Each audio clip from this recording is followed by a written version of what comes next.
So while the fate of the Luzon-wide lockdown remains unclear, the number of COVID-19 cases continue to rise in the country.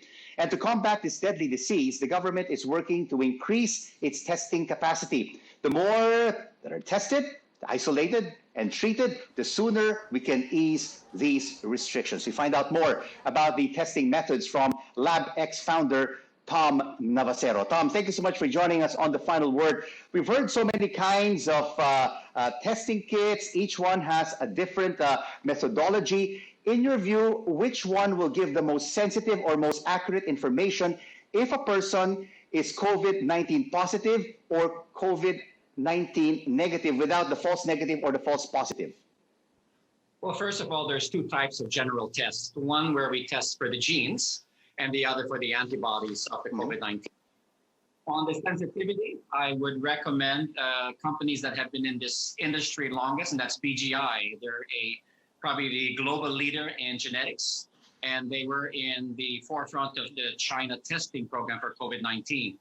Another strong, sensitive machine or testing method is that of Roche. They're one of the early US FDA approved test kits for RT-PCR or gene testing, and they're also automated. And that's the key is for mass testing, you need automation to bring those numbers up. On the antibody side, I would definitely follow US FDA approvals because they're very stringent. One is Celex for their high sensitivity. And also I would go back to Roche because they have just launched an antibody test, and again, because of their automation and capacity to test. But Tom, the bottom line is the performance of these PCR test kits are still 95 to 97%. And of course, for the rapid test kits, in terms of performance, antibodies, they basically show up in 5 to 14 days to appear in the body. Is there any methodology or test kit out there that could be a game changer going forward? Well, first of all, antibody and so-called the PCR test must be combined, right? For mass testing, the rapid test kits are great, right? But we still must confirm those positives with the gene test. But there is a game changer, Rico. And as you remember, in the 86, HIV was rampant, and a simple test called particle agglutination can be done very cheaply and very simply and has high sensitivity. It's basically a test that would cost less than 50 pesos to find out if you have the antigen of the COVID-19 virus. And right now, Tom, less than 100,000 Filipinos have been tested. How many tests per day must be done to see a trend if we are indeed flattening or crushing this curve? Well, we must first look at what's happening in South Korea and in the US. These are the best testing countries. The US, it's about 2% of the population. Korea, about 1 to 2% also. In the Philippines, we're less than 0.08%. So we need to cover 1% is about 1 million Filipinos. If we need to test 1 million Filipinos within 30 days during this quarantine, we'll have to do at least 25 to 30,000 tests per day. And we are presently around 3,000 to 4,000.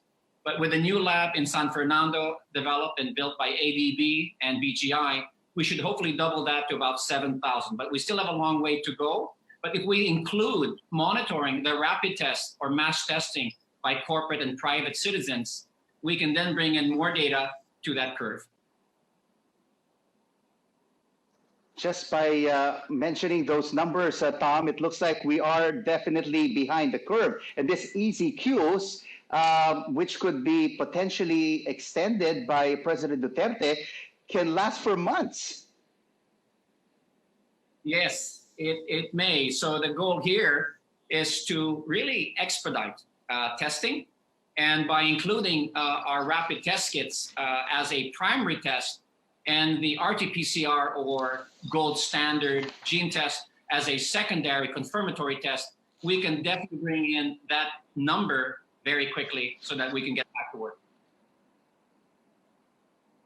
So going forward, Tom, how can we ensure the safety of the Filipino population so that they will be feeling safe returning to work, to school, to life as we know it? Well, we definitely need more than the mask and social distancing. So what we need here is a protocol whereby we can test and identify those who have the virus or not, and hopefully tag them. As we use vaccine bracelets, we may have to use some sort of tag, either electronic or not, to provide comfort to the citizens that when they enter the office, they know that their fellow employees have been tested and are negative. At the same time, in any restaurant or supermarket, we know that our fellow Filipinos have been tested and are negative around us. And briefly, Tom, before we let you go, if you are part of that meeting right now in Malacanang with the IATF and health experts, any advice that you can share with them? Yes, just two things. One, spend our country's money wisely. Two, let's not waste any time. We must test now. We must act now. We are already late in the game, so we must really look at time. About it. We can save lives as soon as we can test more and more people. Tom Navasero, founder of LabX, thank you so much for joining us on The Final Word.